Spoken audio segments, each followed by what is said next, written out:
नमस्कार मित्रों। आज हम कुंडली के 10वें भाव के बारे में बात करने जा रहे हैं। कुंडली का 10वां भाव कर्म भाव के रूप में जाना जाता है। और कर्म की जब बात होती है तो कर्म सिर्फ आपका प्रोफेशन ही नहीं है। कर्म यानी आपकी लाइफ की पूरी जीवन वृत्ति है, आपका पूरा एटीट्यूड है, पीक है ये 10th हाउस। हमने बात की थी फर्स्ट हाउस बहुत आपका नेचर बताता है, लेकिन उसकी फ्लावरिंग क्या है, उसकी खिलावट क्या है आपके जीवन की, उसकी पीक जो है वो 10th हाउस है। तो 10th हाउस कुंडली का केंद्र भाव है। 1 4 7 10 ये केंद्र है, पर इसकी जो हाइट है, टॉप हाइट है, वो 10th हाउस है। तो 10th हाउस से बेसिकली हम प्रोफेशन देखते हैं कि क्या काम करेगा इंसान और उस काम में कितना सक्सेसफुल रहेगा, नहीं रहेगा। लेकिन इसको बहुत ध्यान से सुने। अभी तक आपने 10th हाउस पर बहुत वीडियो देखे भी होंगे या और भी देखेंगे, लेकिन मैं इसको बहुत ही एक अलग तरीके से देखता हूँ।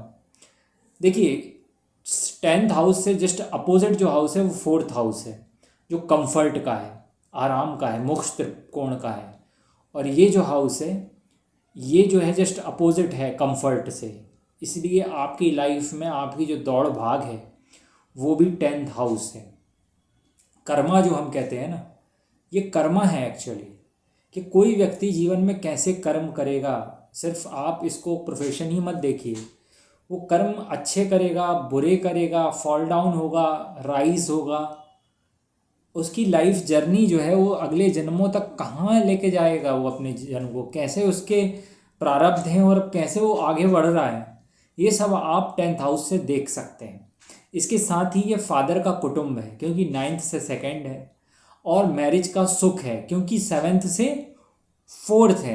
अब कोई व्यक्ति कर्म में अच्छा होगा, प्रोफेशन अच्छा होगा, तो स्वाभाविक है उसकी शादी पर उसका अच्छा असर पड़ेगा, या ये सब इंटरकनेक्टेड है। ठीक है। तो इसी तरह अगर हम भावात भाव हम लगाते जाएं तो हमें इससे कई सारे जो है इनपुट्स मिलेंगे। लेकिन मैं एक चीज़ आपसे ज़रूर कहूँगा कि 5th एंड 10th में लिंक किए बिना आप करियर को मत बोलिए।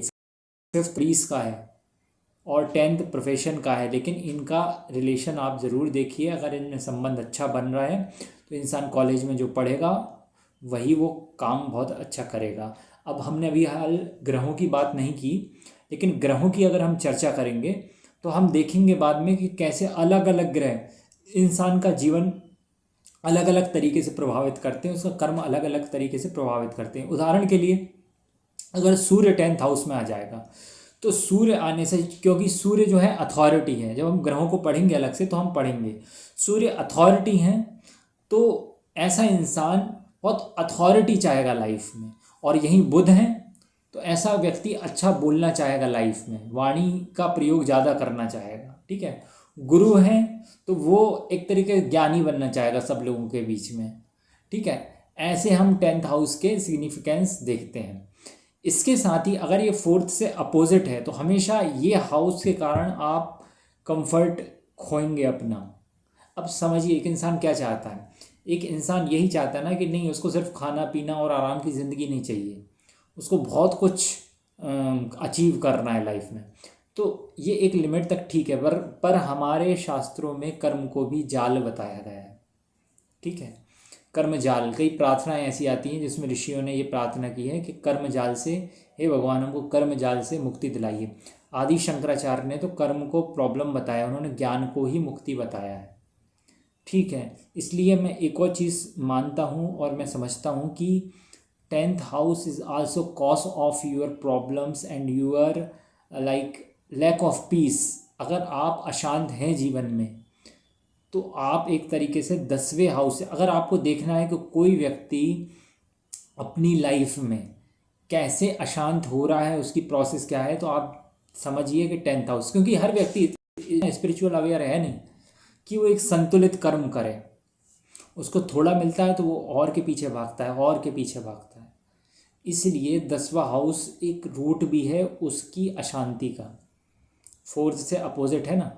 इस चीज़ को भी मद्देनज़र रखिए। अगर आप स्पिरिचुअल एस्ट्रोलॉजी कर रहे हैं तो आपको इन सब चीज़ों को भी ध्यान, आप ये सिर्फ ये ना मत समझिए कि चलो 9th से 2nd है तो पिताजी का जो है कुटुंब है या पिताजी की वाणी है।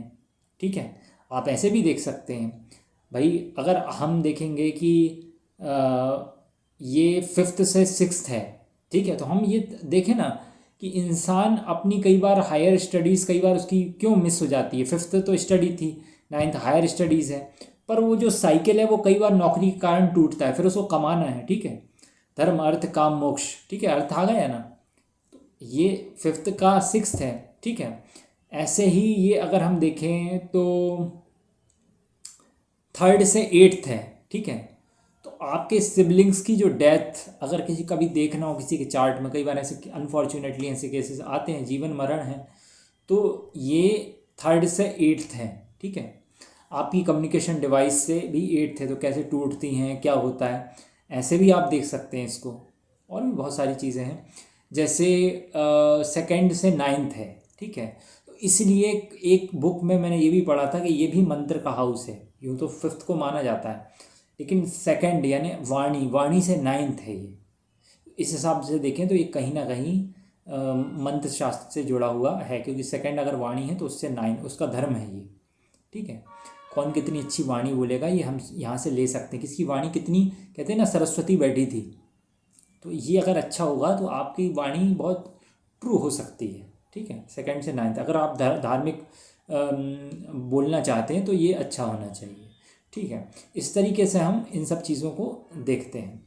और अगर हम देखें ट्वेल्थ हाउस से टेंथ हाउस 11th है, ठीक है। तो आपकी जो कई बार क्या होता है, जब आप अच्छी स्लीप लेते हैं, समझिए आप रात में अच्छा आराम करेंगे तब ना आप अच्छा कर्म कर पाएंगे। ये आय है अच्छी स्लीप से जो आप गेन करते हैं ना। आजकल लोग मेरे पास आते हैं कंसल्टेशन में, मैं उनसे बोलता हूँ कि अगर आपको प्रोफेशनल लाइफ अच्छी करनी है तो अच्छा सोइए, आप टाइम पर सोइए, टाइम पर उठिए, पूरी लाइफ साइकिल स्लीप साइकिल अच्छी होगी, वर्क साइकिल अच्छी हो जाएगी, लाइफ साइकिल अच्छी हो जाएगी। इस तरीके से टेंथ हाउस को वैसे तो कर्म मानते हैं, लेकिन उसका सबसे इम्पोर्टेंट पार्ट मैंने बताया था, कर्म जो है वो आपको उलझा भी सकता है, सुलझा भी सकता है। मेरे सामने ये वायर है, ठीक है, ये उलझा है ना, ये कर्म जाल ऐसे ही बनता है, ठीक है। फिर उसको सुलझाना बहुत मुश्किल है, जन्म जन्मांतर तक लोग नहीं सुलझा पाते। और कई बार तो ऐसा भी देखा गया है कि जो स्पिरिट्स होती हैं, बैड स्पिरिट्स, कई पीढ़ियों पहले अगर किसी ने किसी के साथ बुरा किया है तो बैड स्पिरिट्स, ऐसे जो साइकिक हैं, ठीक है, ऑकल्ट के जो स्पेशलिस्ट हैं, उन्होंने ऐसा कई बार जाना है। ओशो ने अपनी बुक गीता दर्शन में एक स्टोरी मेंशन की है, जहाँ कई पीढ़ियों से बदला ले रही है किस स्पिरिट, अगर उसका कुछ नुकसान किया है पिछले जन्म में, या सांप के बारे में ऐसा माना जाता है, सांप को मार दो तो वो आपकी कई पीढ़ियों के पीछे पड़ा रहता है, वो भूलता नहीं है। तो कर्म जाल जो है ना, कर्म जाल बहुत गहरा है। टेंथ हाउस को इस तरीके से भी देखें, सिर्फ ये नहीं कि काम धाम, कर्मा है ये, कर्मा। तो ये पीक है आपके चार्ट का, इसको बहुत ध्यान से समझने की ज़रूरत है।